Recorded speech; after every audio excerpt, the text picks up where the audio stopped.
Bonjour, voici quelques réflexions sur la composition du conseil d'administration international de l'association Édugestion.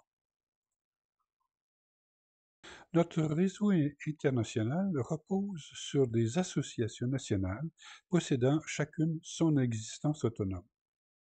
De la vitalité des associations nationales dépend le développement de l'association internationale. Les associations nationales peuvent entretenir des relations entre elles en vue de favoriser leur collaboration. Pour se donner une présence internationale, les associations nationales se regroupent en une association internationale. Cette association internationale est gérée par un conseil d'administration international. Pour se concerter et gérer l'association internationale, chaque association nationale délègue l'un de ses membres au CA international. Quels, quels devraient être les critères de sélection pour choisir ce délégué? Une précision d'abord. Cette sélection n'est pas un poste honorifique à attribuer en raison de la position hiérarchique du membre à choisir. Cette nomination n'est pas un siège à occuper, mais une fonction active à assumer, un service à rendre à l'association. Le délégué devrait avoir les compétences pour effectuer le travail à distance grâce aux nouvelles technologies. Nos activités, distribuées dans plus d'une dizaine de pays, exigent la maîtrise d'outils comme la navigation sur notre site Internet, Zoom, Google Meet et éventuellement Monday.com. Le délégué doit également posséder une connexion Internet suffisante pour participer aux réunions en ligne et effectuer les autres activités à distance.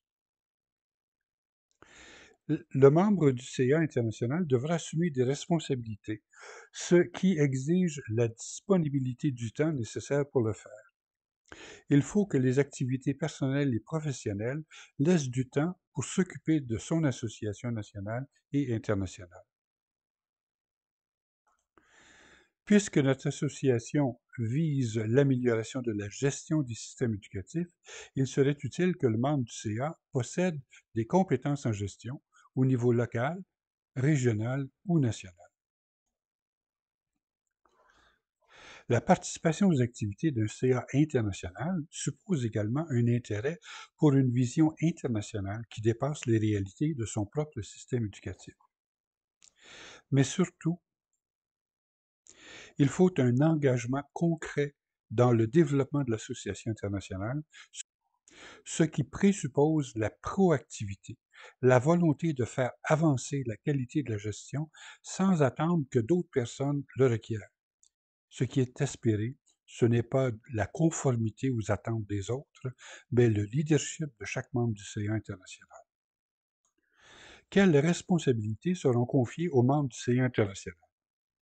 D'abord, représenter son association nationale au sein de l'association internationale. Pour cela, il faut être bien intégré et en contact avec les activités de l'association nationale. Il faudra également transmettre aux associations nationales les informations offertes par le CA international et les activités d'éducation internationale. Enfin, chaque membre du CA devra assumer la responsabilité d'une composante de la gestion de l'association internationale. Lors de la première réunion, les délégués seront invités à se répartir les tâches de gestion. La présidence, le secrétariat général, la gestion financière, l'animation de comités, par exemple le comité de recherche ou le comité GSE, le comité formation, le site Internet, etc. Le processus de sélection du délégué au CA international est laissé à la discrétion de l'association nationale. Mais il serait utile de prendre en compte les critères suggérés plus tôt en vue de considérer les candidats potentiels. Une consultation des membres de l'association nationale semble appropriée et au besoin, celle-ci peut procéder à un vote pour la sélection finale. Le délégué devrait garantir qu'il remplira les exigences reliées au poste. Enfin, l'association nationale doit transmettre au CA actuel leurs propositions de délégués dans les délais prescrits. Notre association, qui se préoccupe de la gestion, devrait être gérée par une équipe dynamique et compétente. Bonne réflexion à ce sujet.